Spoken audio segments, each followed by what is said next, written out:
ආයුබෝවන් සුබ දවසක්. අද අපි තවත් භූගෝල විද්‍යා පාඩමක් සාකච්ඡා කරමු. අද අපි ඇවිත් ඉන්නේ අලුත් පාඩමකට. මේ 10 ශ්‍රේණියේ භූගෝල විද්‍යා පෙළ පොතේ 3 වෙනි පාඩම. ලෝකයේ ප්‍රධාන කෘෂිකාර්මික භූමි පරිභෝග වර්ග.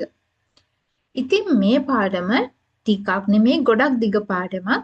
ඒ වගේම මේ පාඩමේම දෙවෙනි කොටසක් අපිට තියෙනවා ශ්‍රී ලංකාවේ කෘෂිකර්මාන්තය කියලා. ඒ කියන්නේ මේ පාඩමේම දිග්ුවක්. එහෙම නැත්නම් මේ පාඩමේදී අපි ලෝකයේ කෘෂිකර්මය ගැන කතා කරනවා. ඊළඟ පාඩමේදී විශේෂ කරලා ලංකාවේ කෘෂිකර්මය ගැන කතා කරනවා. ඉතින් මේ වගේ දිග පාඩමක් එක දිගට අහන් ඉන්න ඔයාලට කම්මැලි නිසා මේ පාඩමත් අපි කොටස් කීපයකට වෙන් කරගෙන කතා කරමු. වීඩියෝ 3කින් විතර කතා කරමු. එතකොට අද මම හිතුවා මූලික හැඳින්වීමක් කරලා මේ පාඩමේ පළවෙනි කොටස කතා කරන්න. දැන් කෘෂිකර්මය කියුවහම අපේ ඔළුවට එකපාරට එන්නේ වගා කරන එක. හැබැයි ඇත්තටම කෘෂිකර්මය කියලා අපි ගත්තාම ඒක ඇතුලේ වගාව, සත්ව පාලනය සහ දීවර කර්මාන්තය කියන අංශ තුනම තියෙනවා. ඒතකොට මේ තුනම එකතු වෙලා තමයි කෘෂිකර්මය කියන සංකල්පය නිර්මාණය වෙන්නේ. දැන් කෘෂිකර්මය ගත්තාමත් විශේෂයෙන් වගාව. මං කියවන කෘෂිකර්මය වගාව, සත්ත්ව පාලනය සහ දීවර කර්මාන්තය කියලා කොටස් තුනයි කියලා. එතනිනුත් වගාව කියන එක ගත්තාම පාරිභෝගික වගාව නැත්නම් පාරිභෝගික කෘෂිකර්මාන්තය සහ ව්‍යාපාරික කෘෂිකර්මාන්තය කියලා ආයෙ අපිට කොටස් දෙකකට බෙදන්න පුළුවන්.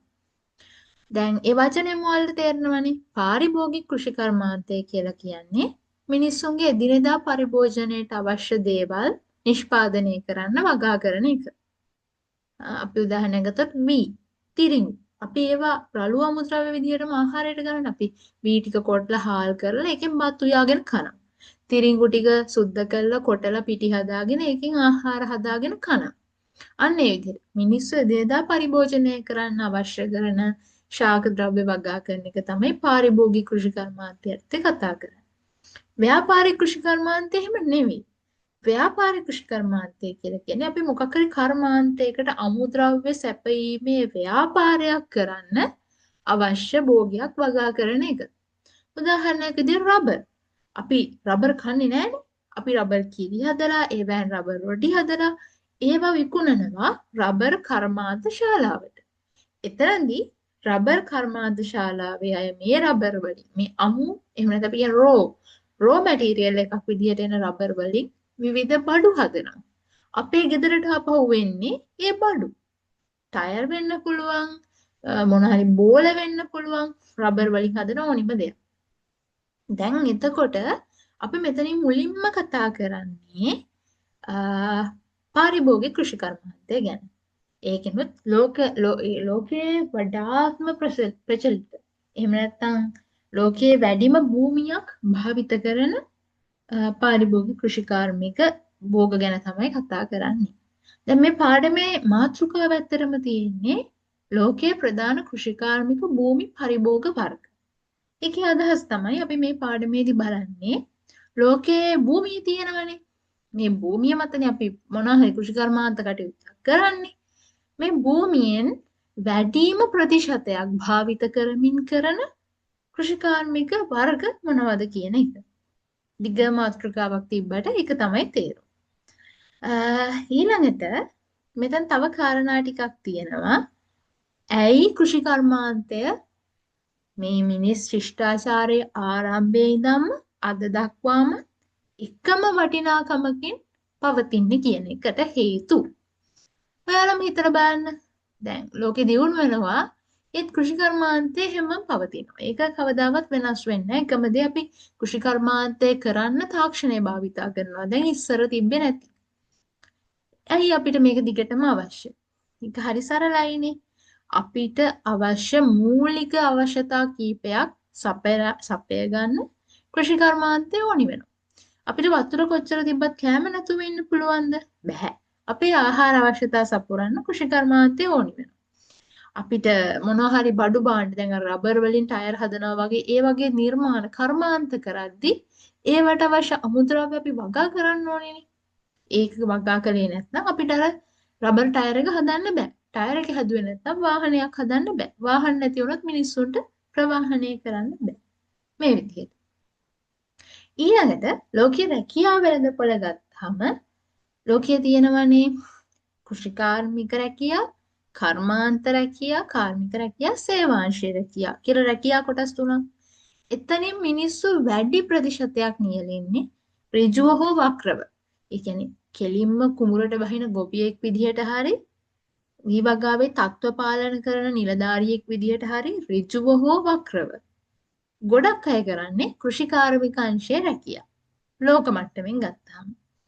ඊළඟට ලෝක වෙළඳපොළේදී හොඳට සල්ලි හම්බ කරන්න පුළුවන් කෘෂි නිෂ්පාදන වලින්. ඇයි ඒව හැමෝටම ඕනිනේ? ලෝකයේ එක කෙළවරක හදන පළතුරු ලෝකයේ අනිත් කෙළවරේ ජනතාවට ඕනි. එතකොට ඒව විකුණන්න පුළුවන්. අපේ රටේ ඇපල් හැදෙන්නේ නැහැ. අපිට වෙළඳපොළට නිකුත් කරන්න තරම් හොඳ ගුණාත්මකව සහ විශාල පරිමාණයේ. ඒ හින්දා ලෝකයේ ඇපල් වගා කරන රටවල ඇපල් අපේ රටට විකුණනවා. ඒක ලොකු වෙළඳපොළක්. ඉතින් ඒ නිසා මෙන්න මේ කරුණු හින්දා කෘෂි කර්මාන්තේ කවදාවත් එහි වටිනාකම අවම කරගන්නේ නැහැ. මේක හොඳට මතක තියාගන්න. මේක අපිට ලිඛිත ප්‍රශ්නකදී අහන්න පුළුවන් කාරණා කීපයක්. මේක විස්තර කරලා ලියන්න පුළුවන්. මේ ඔයාලා දන්න දෙයක් උදාහරණ සහිතව හිතන්න. දැන් මෙතන ඊළඟට තියෙනවා කෘෂි නිෂ්පාදන. ඒ කියන්නේ එක එක භෝග වර්ග. තේ, රබර්, පොල්, කොකෝවා, තිරිඟු මේ විදිහට මොනවා හරි අපි වගා කරන දේවල් ඊළඟට සත්ව නිෂ්පාදන. සත්ව පාලනයෙන් අපි ලබා ගන්න අමුද්‍රව්‍ය. භාවිත කරලා කරන විවිධ නිර්මාණ.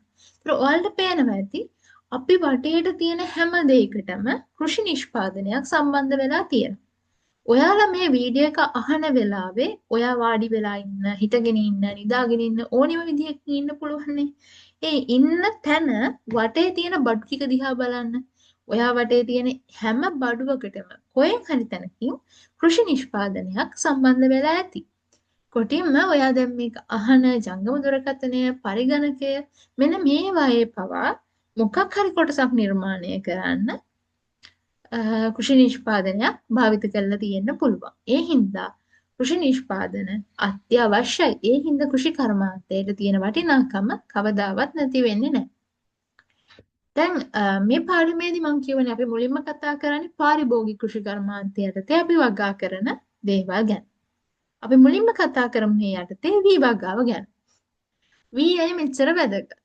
විශ්වාස කරන්න විශේෂයෙන්ම ලෝකයේ විශාලතම මහද්වීපය වෙච්ච සහ වැඩිම ජන ඝනත්වයක් තියෙන ජන සංඛ්‍යාවක් ජීවත් වෙන ලෝකයේ වැඩිම ජනගහනයක් ඉන්න ජන සංඛ්‍යාවක් තියෙන රටවල් දෙකම අයිති වෙච්ච ආසියාව කියන විශාල මහද්වීපයේ වැඩිපුර මිනිසු ප්‍රමාණයක් කන්නේ බත්. ඒක සංස්කෘතික කාරණාවක්. ඔයාලට මතක් වෙන ආසියානු රටවල් ඕනි එකක් හිතලා බලන්න. ලංකාව, ඉන්දියාව, ජපානය, තායිලන්තය, ලාෝසය, චීනය, ඉන්දුනීසියාව මේ වගේ ඔයාලට ඔළුවට එන ඕනිම ආසියාතික රටක ජනතාව විවිධ ආකාරයෙන් අපි කන විදිහටම නෙමෙයි සමහර වෙනස් ආකාරයකින් බත් අනුභව කරනවා. ඒ හින්දා මේ හැම රටකම වී වගාව දකින්න ලැබෙනවා. ඉතින් ඒ හින්දා ලෝකයේ මේ ආසියාවේ විශේෂයෙන් ඉතා විශාල විදිහට වී වගාව කරනවා. දැන් වී වගා කරන ප්‍රදේශ ආසියාව විතරක් නෙමෙයි තියෙන්නේ. ආසියාවෙන් බැහැර යුරෝපානු සහ ඇමරිකානු රටවලත් යම් ප්‍රමාණවලින් වී වගාව සිද්ධ කරනවා. එතකොට ඔයාලට පුළුවන් වෙන්න ඕනි මෙන්න මේ රටවල් වර්ග දෙක වෙන වෙනම සිතියමක මාක් කරන්න. දැනටමත් ඔයාලට ලෝකයේ ප්‍රධාන රටවල් නම් මාක් කරන්න පුළුවන්වත් ඇතිනේ. ඉතින් මේකත් වෙනම මාක් කරලා පුරුදු වෙන්න. මොකද ඒක වැදගත්. ආසියාව මොනවද බලමු අපි ප්‍රධාන වශයෙන් වී වගා කරන රටවල්. තායිලන්තය, චීනය, ඉන්දියාව, ඉන්දුනීසියාව, ජපානය, පාකිස්තානය, බංග්ලාදේශය, මියන්මාරය, ශ්‍රී ලංකාව. ආසියාවෙන් බැහැර ගත්තාම ඉතාලියේ පෝ ගංගා නිම්නය, අප්‍රිකාවේ නයිල් ඩෙල්ටාව, උතුරු ඇමරිකාවේ මිසිසිපි ගංගා නිම්නය හා සැක්‍රමැන්ටෝ නිම්නය, ඕස්ට්‍රේලියාවේ මරේ ඩාර්ලින් ගංගා නිම්නය, මැඩගස්කරය. මෙන්න මේ ප්‍රදේශවල විශාල වශයෙන් වී වගා කරනවා කියලා අපිට දැක ගන්න පුළුවන්. ඊළඟට අපි බලමු වී වගා කරන්න අවශ්‍ය සාධක, භෞතික සාධක මොනවද කියලා. හැම තැන්වලම වී වගා කරන්න බෑ. උදාහරණයක් විදිහට මේ ලිස්ට් එකේ තිබ්බේ නෑනේ ඇන්ටාර්ටිකාව. ඇන්ටාර්ටිකාවේ වී වගා කරන්න බෑ. වී නෙමෙයි කිසිම දෙයක් බෑ. ඇයි බැරි? ඒ අවශ්‍ය සාධක නැති හින්දා. මොනවද අවශ්‍ය සාධක? වී වගා කරන්න නම් සෙල්සියස් අංශක 27කවත් උෂ්ණත්වයක් තියෙන්න ඕනේ. ඊළඟට මිලිමීටර 2000ක වගේ අධික වර්ෂාපතනයක් තියෙන්න ඕනේ. මොකද අවශ්‍ය ජලය සම්පාදනය කරන්න. ඊළඟට ඊටාම වැදගත් දියලු පස කියන පස තියෙන්න ඕනේ. මේක ගොඩක් පිටාර තැනිය ආශ්‍රිතව තමයි තියෙන්නේ. ඊළඟට හොඳින් වී වගා කරන්න නම් තනිතලා ප්‍රදේශයක් වෙන්නත් ඕනේ. හැබැයි මතක තියාගන්න ඊටාම සීමිත වශයෙන් කඳුකර ප්‍රදේශවල හෙල් මලු ක්‍රමයට වී වගා කරනවා. ඊළඟට වී වගා කරන්න නම් හුඟක් වතුර ඕනේ. මිලිමීටර 2000ක විතර වර්ෂාපතනයක් ඕනි කියනෝනේ. එතකොට ඒ වර්ෂා ජලයට අමතරව පාරිජල සම්පාදනයේ ඒ කියන්නේ නල මගින්, බට මගින්, එහෙම නැත්නම් ඇලවල් මගින් මොන විදියෙන් හරි මේ ප්‍රදේශවලට වතුර සපයන්න පුළුවන් වෙන්න ඕනි. කියන්නේ විවගාව හැම වෙලාවෙම කේන්ද්‍රගත වෙන්නේ ජල පහසුකම් තියෙන දියලු පසක් තියෙන ස්ථානවල. සරලවම ගත්තාම ගංගා නිම්නවල.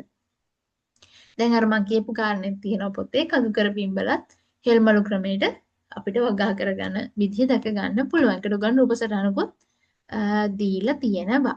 මේ තියෙන්නේ ඔයගලන් ලංකාවේ නුවරඑළිය වගේ පැතිවලදී මේ වගේ දැකලා ඇති. දැන් වී වගාවට ඕනි කරන සාධක කතා කළා, වැඩිපුර පැතිරලා තියෙන ප්‍රදේශ ගැන කතා කළා. දැන් බලමු වී වගාවේ විශේෂ ලක්ෂණ. මේවත් ඔයාලට පැහැදිලි කරලා ලියන්න පුළුවන් වෙන්න ඕනේ කරුණු විදිහට වගේම. වී වගාව ගොඩක් වෙලාවට කුඩා ගොවි බිම්වල වගා කරනවා. ඊළඟට ඒ කියන්නේ මේක පාරිභෝගික අවශ්‍යතාවයකටනේ. තමන්ගේ රටේ එහෙම නැත්නම් තමන්ගේ ප්‍රදේශයේදී පරිභෝජන අවශ්‍යතාව අනුව සමහර වෙලාවට පොඩි තැන්වල පොඩි කුඹුරු විදිහට වගා කරනවා. දැන් ඔයාලා දැකලා ඇති ඔයාලට සංසන්දනය කරලා හිතන්න පුළුවන් නම් අපි ලංකාව කොටසදී වැඩියෙන් කතා කරමු. ලංකාවේදී දැන් අපිට ලෝකෙ ගැන අත්දැකීමක් නැහැනේ. අපි වී වගාවේ හින්දා ලංකාව ඇසුරේ ටිකක් පැහැදිලි කරගමු. ලංකාවේ ඕගොල්ලන් දැකලා ඇති වියලි කලාපයේත් වී වගා කරනවා, තෙත් කලාපයේත් වී වගා කරනවා. දැන් මම ඉන්න කළුතර ප්‍රදේශයේ වී වගා කරනවා. හැබැයි වියලි කලාපේ අනුරාධපුර පොළොන්නරු කුරුණෑගල වගේ ඉහළ ප්‍රදේශවල අම්පාර මේ ප්‍රදේශවල තියෙනවා වගේ අර තෙරක් නොපෙනෙන වෙල්යායවල් කළුතර දිස්ත්‍රික්කේ නැහැ. අපිට තියෙන්නේ පොඩි කුමුරු, පොඩි වෙල්යායවල්. ඒවයි ඒ කෙලවර මේ කෙලවල අපිට පේනවා. ඒ කියන්නේ කුඩා ගොවිබිම්. හැබැයි අපි කුරුණෑගලට ගියොත්, අපි අනුරාධපුරයට ගියොත්, පොළොන්නරුවට ගියොත්, අම්පාරට ගියොත් තෙරක් නොපෙනෙන මහ විශාල කුඹුරු යායවල් එක දිගට දැක බලා ගන්න පුළුවන්. ඒ වගේ ලෝකයේ සමහර රටවල කුඩා ගොවිබිම් වල වගා කරද්දී සමහර රටවල ව්‍යාපාරික මට්ටමින් උදාහරණයක් විදිහට වෙනත් රටවලට වී යවන්න අලෙවි කරන්න බලාපොරොත්තුවෙන් ව්‍යාපාරික මට්ටමින් වී වගා කරනවා. දැන් ඒකට උදාහරණ කීපයක් දීලා තියෙනවා. ඉන්දියාව, ජපානය, ඇමරිකාව, චීනය, පාකිස්තානය, තායිලන්තය, වියට්නාම. මෙයාලා ගොඩක් මේ වී වගාව වාණිජ මට්ටමින් කරන ඔයගොල්ලෝ මතකදී ලංකාවටත් ඉන්දියාවෙන් එහෙම හාල් ගෙන්නලා තියෙනවා. ඊළඟට දැන් මේ ආසියාව ගත්තාම අපේ සංස්කෘතියෙම තියෙන දෙයක් නේ බත් කන එක. එතකොට මේ වී වගාව අපිට ව්‍යාපාරිකටත් වඩා අපේ සංස්කෘතික කාරණයක්නේ. අපේ ආහාර සංස්කෘතිය කොටසක්නේ. එතකොට ඒකත් එක්කයි අපේ රටවල ජන සමාජයේ අපේ තාක්ෂණයේ ආර්ථිකයේ මේ දේවල් එක්ක අපේ වී වගාව ශ්‍රම සූක්ෂම වගාවක්. ඒ කියන්නේ ගොඩක් වෙලාවට ගොවියන්ගේ එහෙම නැත්නම් වී වගාවේ නියැලෙන්නන්ගේ ශ්‍රමය මත තමයි මේ වී වගාව සිද්ධ වෙන්නේ. හැබැයි ආසියාවෙන් බැහැර විශේෂයෙන් යුරෝපයේ, ඇමරිකාවේ, ඕස්ට්‍රේලියාවේ ව්‍යාපාරික මට්ටමින් වී වගාව කරනවා නම් එයාලා විශාල යන්ත්‍ර සූත්‍ර භාවිත කරලා තමයි මේක කරන්නේ. එතකොට හොඳට මතක තියාගන්න ආසියාවේදී මේක ශ්‍රම සූක්ෂමයි. ඒ කියන්නේ මේ ගොවියන්ගේ ශ්‍රමය මත තමයි කරන්නේ. හැබැයි වෙනත් වාණිජ මට්ටමින් කරද්දී යන්ත්‍ර සූත්‍ර භාවිත කරනවා. ඊළඟට අපි ගොඩක් ඉන්ද්‍රිය පොහොරවල භාවිතයට යොමු වෙනවා. මේක ඔයාලට මතක ඇති ඔයාලා සමහරට පොඩිත් ඇති. ලංකාවේ එක ප්‍රතිපත්තියක් ආව කාබනික පොහොර වලින් විතරක් වී වගාව කරමු කියලා. ඒක දේශපාලනික ව්‍යාපාරයක් විදිහට ආවේ. දේශපාලන ප්‍රතිපත්තියක් විදිහට. හැබැයි ඒක අසාර්ථක වුණා. හොඳට කරගන්න බැරි වුණා. මේ සිලබස් උත් ප්‍රතිසංස්කරණ වෙද්දි තමයි ඒ ගැන කතිකාව පටන් අරගත්ත එක තැනකදී ඒක ක්‍රියාත්මක කරන්න උත්සාහ කළා. ඒක අසාර්ථක වුණා ඒ වෙලාවේ. හැබැයි ඒක බැරි නෑ. ඒ ගැන ගොඩක් පරීක්ෂණ කරලා තියෙනවා සහ කරමින් පවතිනවා. සහ කලින්ට වඩා රසායනික පොහොර වලින් ඈත් වෙන්න උත්සාහ කරමින් ඉන්නවා. හැබැයි නිකන් රසායනික පොහොර මේ වී වගාව කියන එක ආක්‍රමණය කරලා තමයි දැන් තියෙන්නේ. ඊළඟට තව දෙයක් තමයි ජාන තාක්ෂණය කියන එක. මේ ජීන් ටෙක්නොලොජි කියන එක පාවිච්චි කරලා ගොඩාක් වී වගාව ගැන පරීක්ෂණ කරන ලෝක මට්ටමින් ලංකාවෙත් ඒ ගැන ගොඩක් කරනවා ළමයි කෙනෙක්. කැම්පස් වල ළමයි ප්‍රොෆෙසර්ලා මේ වගේ ගොඩක් අය එකතු වෙලා ලෝක මට්ටමින් ගොඩක් පරීක්ෂණ කරනවා කොහොමද වී වගාව තව වර්ධනය කරන්න කියලා මේ තාක්ෂණය පාවිච්චි කරලා. ඊට පස්සේ මේ රන් සහල් කියන හාල් වර්ගය වගේ එක එක ගුණාංග තියෙන අලුත් හාල් වර්ග නිපදවන්නත් උත්සාහ කරනවා.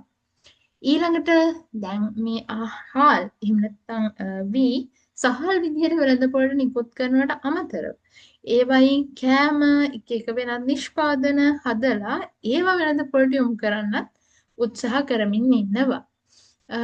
ඊළඟට දැන් ගොඩක් වෙලාවට මේ හාල් විකුණන්නේ ඒව හදන පැතිවලමයි. ඒ කියන්නේ දැන් එළවලු වගා කරන්නේ බදුළු බණ්ඩාරවල. ඒවා අලෙවි කරනවා දඹුල්ලට ගෙනල්ලා. එහෙම නැත්නම් ඒවා කොළඹට ගෙනල්ලා අලෙවි කරනවා. ඒ කියන්නේ බණ්ඩාර වලින් බදුල්ලෙන් ගොඩක් ඈතට ගෙනල්ලා. මේව එහෙම නෙමෙයි. හාල් අපි හිතමු ඒව වගා පොළොන්නරුවේ නම් වගා කරන්නේ පොළොන්නරුවේදීම ඒව විකුණලා ලංකාව පුරා බෙදා හරිනවා. ලෝක මට්ටමේදී එහෙමයි. කියන්නේ සහල් වෙළඳාම නිෂ්පාදන ප්‍රදේශයේම සිද්ධ වෙනවා කියන එක. එතකොට ඔන්න ඕව තමයි අපිට වී වගාව ගැන කතා කරන්න තියෙන ප්‍රධාන කාරණා. ඊළඟට අපි තිරිඟු වගාව ගැනත් කතා කරමු. එතනින් අපේ පාරිභෝගික කෘෂිකර්මාන්තය ගැන සාකච්ඡාව ඉවර වෙනවා. දැන් තිරිඟු වගාව ගත්තාම මේක පාරිභෝගික කෘෂිකර්මාන්තයටත් අදාළයි යම් ආකාරයකට ව්‍යාපාරික කෘෂිකර්මාන්තයටත් අදාළයි කියලා අපිට කියන්න පුළුවන්. මොකද ගොඩාක් වෙනත් ආහාර ආශ්‍රිත කර්මාන්තවලට තිරිඟු පිටි භාවිත කරන නිසා. දැන් මේකදී ගොඩක් වෙලාවට තිරිඟු හාල් ගාවටම සමහර හාල් වලට වඩා වැඩියෙන් ලෝකෙ මිනිස්සු පරිභෝජනය කරන දෙයක්. තිරිඟු පිටි වලින් තමයි ගොඩාක් කෑම වර්ග හදන්නේ. දැන් අපි දැක්කනේ සහල් වගාව යම් ප්‍රදේශවලට සීමා වෙලා තියෙනවා. හැබැයි තිරිඟු එහෙම නෙමෙයි. විශේෂයෙන් යුරෝපයේ, ඇමරිකාවේ, ඕස්ට්‍රේලියාවේ, ආසියාවේ ඇතැම් ප්‍රදේශවල මේ තිරිඟු ප්‍රධාන ආහාරයක්. ඒ හින්දා තිරිඟු මහා පරිමාණ වශයෙන් වගා කරනවා. මේ තියෙන්නේ තිරිඟු වගා කරන ප්‍රධාන රටවල්. දැන් ඔයාලට මතක ඇති චීනය හාලුත් වගා කළා, තිරිඟුත් වගා කරනවා. ඉන්දියාවත් එහෙම. ඊට අමතරව රුසියාව, ඇමරිකාව, ප්‍රංශය, කැනඩාව, පාකිස්තානය, ඕස්ට්‍රේලියාව, ආජන්ටිනාව, තුර්කිය මේ වගේ රටවල් ගණනාවක් ලෝකයේ ප්‍රමුඛ තිරිඟු වෙළඳ පොළ පාලනය කරනවා. එහෙම නැත්නම් ලෝකේ ප්‍රධාන තිරිඟු වැවිලිකරුවන් විදිහට කටයුතු කරනවා. මේ පේන්නේ ලෝකෙ එක එක රටවල් ඒව වගා කරන ප්‍රමාණය ටොන් මිලියන වලින්. ඊළඟට බලමු තිරිඟු වගාවට ඕනි ලක්ෂණ. එහෙම නැත්නම් ඕනි සාධක මොනවද කියලා. දැන් ඔයාලට සංසන්දනය කරලා හිතන්න පුළුවන්. ඔයාලට මතකද වී වගාවට මිලිමීටර් 2000ක වර්ෂාපතනයක් ඕනි. හැබැයි තිරිඟු වලට ඕනි මිලිමීටර් 300යි 500යි අතර අඩු වර්ෂාපතනයක්. ඒකත් මේ තිරිඟු පැල වැඩෙන කාලයේදී සීතල තෙත් දේශගුණයක් තියෙන්න ඕනි. ඒ වගේම ජලය හොඳින් බැස යන තනිතලා බිමක් වෙන්නත් ඕන.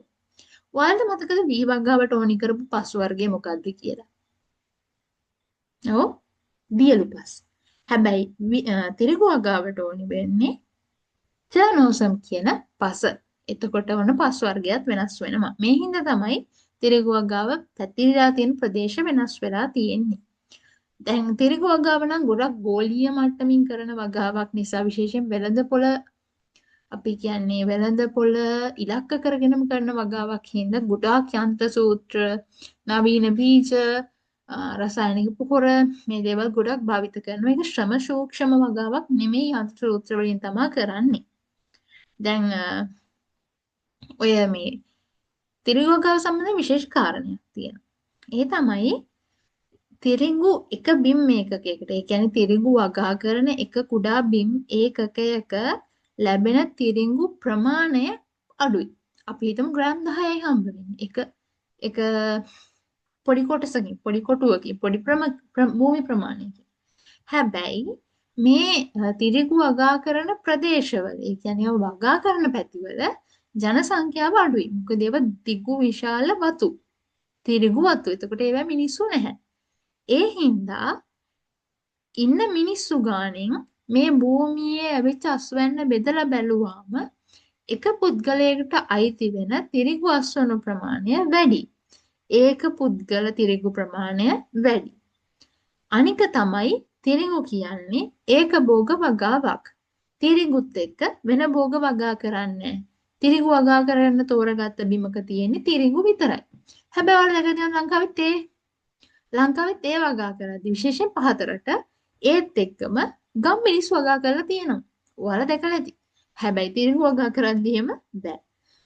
එතකොට තිරිඟු විතරයි. සහ ගොඩාක් ලොකු අක්කර ගණන් විශාල තිරිඟු යායවල් තමයි තියෙන්නේ. මෙයාලා ගොඩක් තාක්ෂණය භාවිතා කරනවා. ඊළඟට ඒකට ලෝකෙ පුරාම පැතිරිච්ච විශාල වෙළඳපොළක් තියෙනවා. මොකද ඒ තරමට තිරිඟු පරිභෝජනය කරනවා මිනිස්සු. ඒ හින්දා ගොඩාක් මේගොල්ලන්ගේ වගාවේ යාන්ත්‍රීකරණය කරලා රසායනික පොහොර භාවිතා කළා එක නොරින් 10 වගේ අලුත් තිරිඟු වර්ග භාවිතා කරලා තමයි මෙයාලා මේ වගාව කරන්නේ. අනිත් දේ තමයි තිරිඟු පිටි වලින් নানা ආකාර කෑම ගුජාති ගොඩාක් හදනවා. ඒ සමහර කෑම ජාති ලංකාවේ ඇත්තෙත් නැතුව ඇති, අපි කාලත් නැතුව ඇති, දන්නේත් නැතුව ඇති. ඒ තරම් මේ තිරිඟු පිටි වලින් විවිධ ආහාර හදලා මිනිස්සු පරිභෝජනය කරනවා. ඉතින් ඔන්න ඔය භෝග වගාදික තමයි අපිට පාරිභෝගික කෘෂි කර්මාන්තය යටතේ කතා කරන්න තියෙන්නේ. අපි ඊළඟට බලමු වෙන වීඩියෝ එකකින් ලෝකයේ වතු කෘෂි කර්මාන්තය කොයි විදිහටද ක්‍රියාත්මක වෙන්නේ කියලා. වෙනම කතා කරමු සත්ත්ව පාලනය වෙන්නේ කොහොමද කියලා. එහෙනම් අදට මේ කරුණු පාඩම් කරන්න, තව මේවා ගැන හොයන්න, කියවන්න සහ කරුණ දිහා බලලා එක විස්තරාත්මකව හිතන්න. ඒ වගේම මතක ඇතුව සිතියම් ලකුණු කරන්න පුරුදු වෙන්න. එහෙනම් වතු කෘෂි කර්මාන්තයෙන් හම්බ වෙනකන් සුබ දවසක් හැමෝටම.